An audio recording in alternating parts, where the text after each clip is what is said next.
പൂജ ഔട്ടായി big boss അഗ്നിപരീക്ഷയിൽ നിന്നും. സത്യം പറഞ്ഞാൽ ഇത് പൂജ എരന്ന് വാങ്ങിച്ച സാധനമാണ്.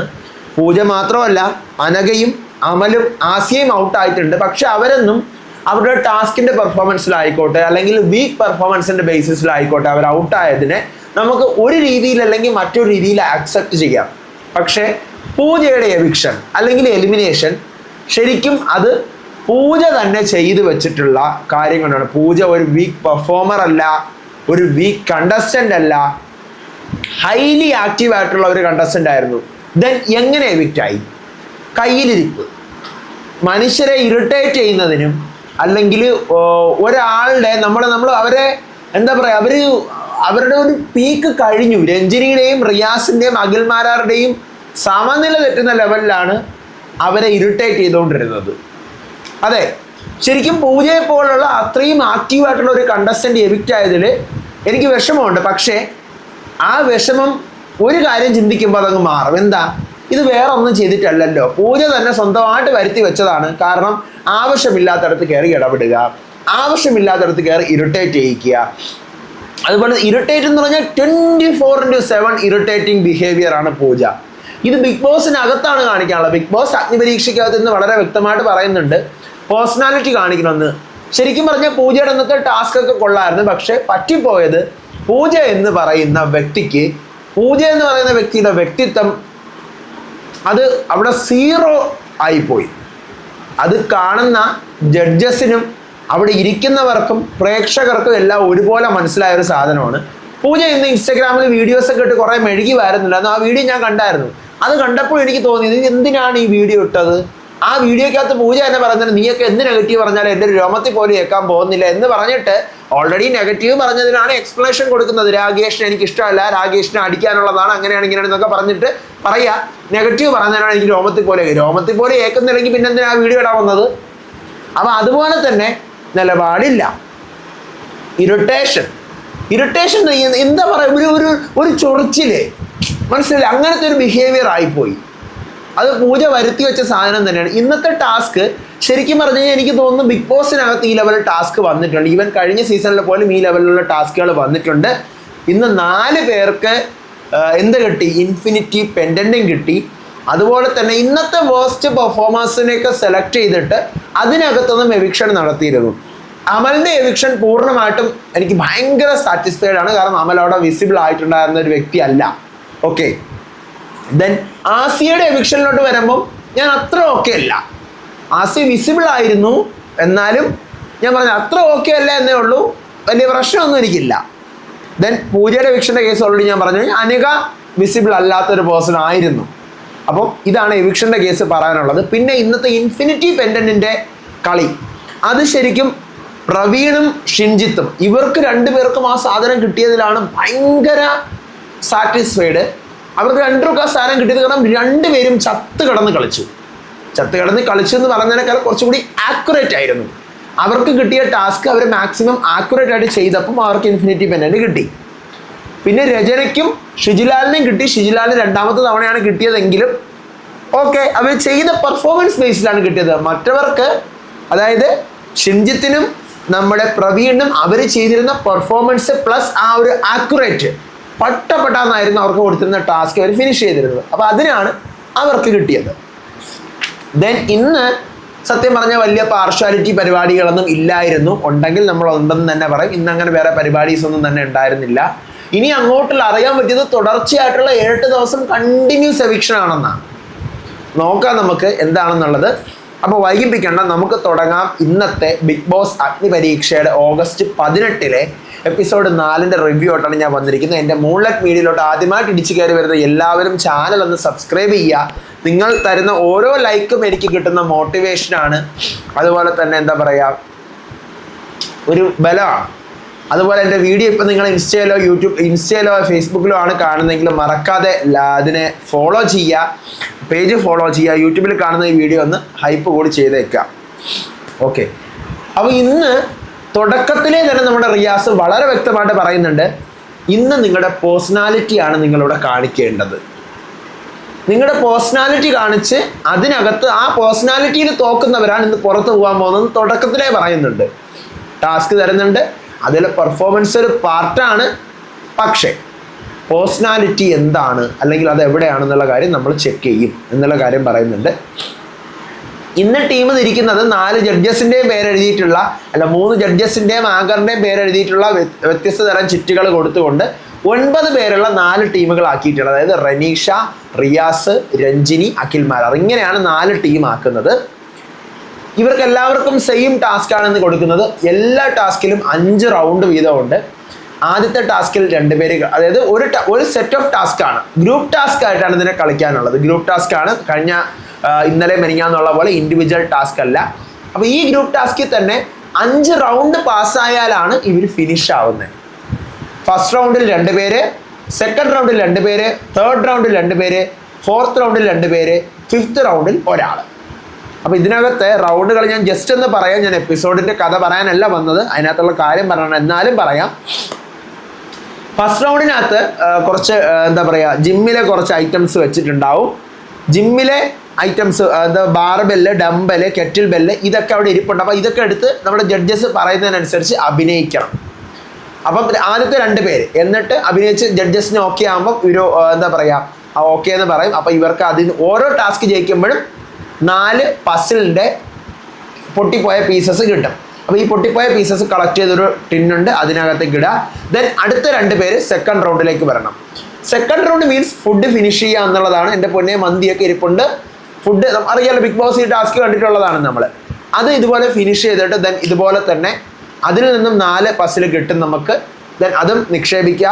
മൂന്നാമത്തെ ടാസ്ക് എന്ന് പറഞ്ഞു കഴിഞ്ഞാൽ നമ്മുടെ പ്ലാങ്ക് ടാസ്ക് ആണ്. നമ്മുടെ ബിഗ് ബോസിലൊക്കെ ഉള്ള പോലെ തന്നെ ഒരു പൈപ്പും കുറേ ശിഖരങ്ങളും, അതിനകത്ത് ബോൾ വെച്ച് 2 പേരാണ്, ഒരാൾ അങ്ങോട്ടൊരു ബോൾ ഇട്ട് കൊണ്ടുപോവുക, അടുത്തൊരാൾ ഒരു ബോൾ ഇട്ട് ഇങ്ങോട്ട് കൊണ്ടുവരിക, അങ്ങനെ 5 ബോൾസ് ഫിനിഷ് ചെയ്യുക എന്നുള്ളതാണ്. നാലാമത്തത് നമ്മുടെ ബിഗ് ബോസിനകത്ത് ടിക്കറ്റ് ഫിനാലിലേക്ക് ഉണ്ടായിരുന്ന ഒരു ടാസ്ക് തന്നെയാണെന്നാണ് എനിക്ക് തോന്നുന്നത്, ഓർമ്മ അങ്ങനെയാണ്. 3 ബൗൾ വെച്ചിട്ടുണ്ട്, തീപ്പെട്ടി കൊട്ടിയിടുക എന്നുള്ളതാണ്. 2 പേര് ചേർന്നാണ് അത് ചെയ്യാനുള്ളത്. അപ്പോഴും 4 വീതം കിട്ടും. അപ്പം 4 ടാസ്ക് നമ്മൾ ചെയ്യുമ്പോഴത്തേക്കും 4 16 പസിൽ നമുക്ക് കിട്ടും. ഈ 16 പസിൽ വെച്ചിട്ട് 5ാമത്തെ ആൾ എന്ത് ചെയ്യണം, പസിൽ കംപ്ലീറ്റ് ചെയ്യണം. അത് ഒറ്റ ആളേ ഉള്ളൂ. ഇതാണ് ടാസ്ക്. സത്യം പറയാമല്ലോ, ഇതിനകത്ത് ഫസ്റ്റ് ടീമായിട്ടുള്ള അഖിൽ മാരാറിൻ്റെ ടീം വരുന്നുണ്ട്. അതിനകത്ത് രാകേഷ് നല്ല പെർഫോമൻസ് ആണ്. രാകേഷിൻ്റെ അഭിനയവും കാര്യങ്ങളൊക്കെ നല്ല വൃത്തിയായിട്ടുണ്ടായിരുന്നു. രാകേഷും സാബിറയുമാണ് ഫസ്റ്റ് ലെവൽ കംപ്ലീറ്റ് ചെയ്യാൻ പറ്റുന്നത്. രാകേഷ് ആയിക്കോട്ടെ, സാബിറ ആയിക്കോട്ടെ, അത് അഭിനയത്തിൻ്റെ റൗണ്ടാണ്. അപ്പോൾ ഇതിനകത്ത് ഇന്നത്തെ അഗ്നിപരീക്ഷയ്ക്കകത്ത് പല ടൈപ്പിലുള്ള എന്താ പറയുക, നമ്മുടെ പെർഫോമൻസിനെ അതിനകത്ത് ബൂസ്റ്റപ്പ് ചെയ്യാൻ പറ്റുമായിരുന്നു. അങ്ങനെ അടുത്ത് 2ാമത്തെ റൗണ്ട് വരുമ്പോഴത്തേക്കും അഭിരാമും ഷിജുലാലും കൂടി ആയിരുന്നു ഫുഡ് കഴിക്കാൻ നിന്നത്. അഭിരാമിനെ കൊണ്ട് പറ്റുന്നുണ്ടായില്ല. ഷിജുലാൽ ഒരു വിധമൊക്കെ തന്നെ മാക്സിമം കവറപ്പ് ചെയ്ത് നല്ല രീതിയിൽ അത് ഫിനിഷ് ആക്കുന്നുണ്ട്. ദെൻ മൂന്നാമത്തത് പ്ലാങ്ക് വളരെ സിമ്പിളായിട്ട് പ്രണവ് ആയിക്കോട്ടെ, റിജു ആയിക്കോട്ടെ, അവർ സൂപ്പറായിട്ട് ചെയ്യുന്നുണ്ട്. പക്ഷെ അവർക്ക് 2 പേർക്ക് ആർക്കെങ്കിലും ഒരാൾക്ക് കൊടുക്കാനുള്ളതായിരുന്നു. കാരണം നല്ല വളരെ എനിക്ക് തോന്നുന്നു പ്ലാങ്കിൻ്റെ ഇത് സിമ്പിളായിട്ട് ചെയ്തിട്ടുള്ളത് അവരാണ്. അടുത്ത് ദെൻ 4th ടാസ്ക്. അപ്പം ഈ ടാസ്ക് നടന്നുകൊണ്ടിരിക്കുമ്പോൾ പൂജ ഇവരെ തെറ്റിക്കാനായിട്ട് നോക്കിക്കൊണ്ടിരിക്കും. പൂജ അങ്ങനെ കല പില കശ പിശ, അഖിൽ മാരാറ് കട്ട കളിപ്പിൽ അങ്ങോട്ട് നോക്കുക. എന്താണ് ഇവിടെ നിങ്ങൾ കാണിക്കുന്നത്, എന്താണ് കാണിക്കുന്നത് പൂജ എന്ന് പറഞ്ഞാൽ അങ്ങ് ദേഷ്യപ്പെട്ടത്, അത് ഞാൻ കോൺഫിഡൻസ് തെറ്റിക്കാനായിട്ട് എന്നിങ്ങനെ പറയുകയാണ്. അങ്ങനെ വീണ്ടും വീണ്ടും വീണ്ടും ഈ വിഷയം വലുതായിക്കൊണ്ടിരിക്കുകയാണ്. രഞ്ജിനിയും അവസാനം കട്ടക്കളിപ്പ്. നിങ്ങൾ നിർത്തും, നിങ്ങളുടെ സംസാരം ഭയങ്കര മോശമാണ് പൂജ, നിങ്ങളെ നമ്മൾ നോക്കി വെച്ചിട്ടുണ്ട് എന്ന് വരെ രഞ്ജിനി പറയേണ്ട അവസ്ഥയിലോട്ട് കാര്യങ്ങൾ എത്തണം. കാരണം അമ്മാതിരി ഇറിറ്റേറ്റിംഗ് അവിടെയായിരുന്നു. ബിഗ് ബോസിനകത്താണെങ്കിൽ ഓക്കെ, നമുക്ക് അക്സെപ്റ്റ് ചെയ്യാൻ പറ്റും. ഇത് അഗ്നിപരീക്ഷയല്ലേ. ദെൻ അടുത്ത് എൽദോയും താഷിയും കൂടെയാണ് 4ാമത്തെ തീപ്പെട്ടി ടാസ്ക് ചെയ്യുന്നത്. 2 പേര് സൂപ്പറായിട്ട് ചെയ്യുന്നത്. സ്പെഷ്യലി എൽദോ ടപ്പേ ചെയ്യുന്നുണ്ട്. 5ാമത്തത് ഷിബിനെയാണ് പസിൽ കംപ്ലീറ്റ് ആക്കുന്നത്.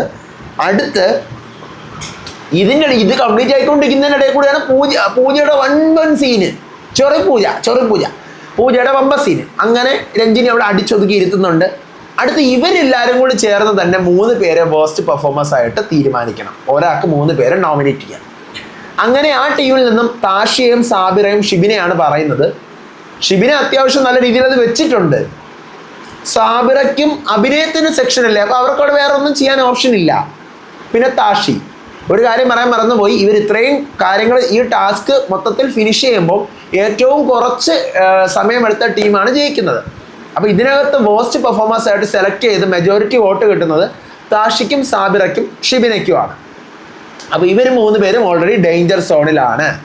അടുത്ത് ബെസ്റ്റ് പെർഫോമർ എന്ന് പറഞ്ഞുകൊണ്ട് ഷിജുലാലിനാണ് കിട്ടുന്നത്. ഫുഡ് ഫിനിഷ് ചെയ്യുന്ന അമ്മാതിരി ഫാസ്റ്റിലായിരുന്നു, മാക്സിമം ഉൾക്കൊണ്ട് എല്ലാം ചെയ്തിരുന്നു. അപ്പോൾ ഇൻഫിനിറ്റി പെൻഡന്റ് ഷിജുവിന് കൊടുക്കുന്നുണ്ട്, ഷിജുലാലിന് കൊടുക്കുന്നുണ്ട്. സെക്കൻഡ് ടൈമാണ് പുള്ളിക്ക് കിട്ടുന്നത്. കാരണം ഓൾറെഡി ഫസ്റ്റിലേക്ക് കിട്ടിയിട്ടുണ്ടായിരുന്നു. പിന്നീട് എന്ത് ചെയ്തു, അത് ഇന്നലത്തെ ടാസ്കിൽ തോറ്റ ടീമിലായതുകൊണ്ട് അത് നഷ്ടപ്പെട്ടു. അപ്പോൾ ഇന്ന് വീണ്ടും ആ സാധനം എന്ത് ചെയ്തു, നമ്മുടെ ഷിജുവിന് കിട്ടി. ദെൻ രണ്ടാമത്തെ ടീം റിയാസിൻ്റെ ടീം വരെയാണ്. എൻ്റെ പൊന്നെ അലമ്പ് ടീം എന്നാണ് അവരെ വിളിച്ച് കയറ്റുന്നത്, ഇൻട്രോ കൊടുത്ത് കയറ്റുന്നത്. അഭിനയത്തിന് തുടക്കത്തിൽ നിൽക്കുന്നത് പൂജ ആസിയാണ്. ക്രിഞ്ചോട് ക്രഞ്ചസ്യ ക്രഞ്ചേഹ്യ അങ്ങനെയായിരുന്നു ഇവരുടെ അഭിനയം. അടുത്ത് പിന്നീട് രചനയും സോണിയാണെന്ന് തോന്നുന്നു സെക്കൻഡ് റൗണ്ട് ഫിനിഷ് ചെയ്യാൻ നിന്നത്. എനിക്ക് പേര് രചന ഉണ്ടായിരുന്നു, സോണി ഉണ്ടായിരുന്നു. എനിക്ക് പേരുകൾ അങ്ങോട്ടും ഇങ്ങോട്ടേ കൺഫ്യൂഷൻ ആവുന്നുണ്ട്. ഇവർ രണ്ടുപേരും അത്യാവശ്യം നല്ല രീതിക്ക്, രചന നല്ല രീതിക്ക് ഫുഡ് ഫിനിഷ് ചെയ്യുന്നുണ്ട്. അടുത്ത് ഷാനോയും റൈബിനുമാണ് പ്ലാങ്കിൻ്റെ ഇതിൽ നിന്നത്. അവരും നല്ല സൂപ്പറായിട്ട് ചെയ്യുന്നുണ്ട്. നാലാമത്തത് ജെറ്റിയും പാർവതിയാണ് തീപ്പെട്ടി അടിച്ചിടുന്നത്. നല്ല രീതിയിൽ ജെറ്റിയൊക്കെ സൂപ്പർ ഫാസ്റ്റായിട്ടാണ് ചെയ്തുകൊണ്ടിരുന്നത്.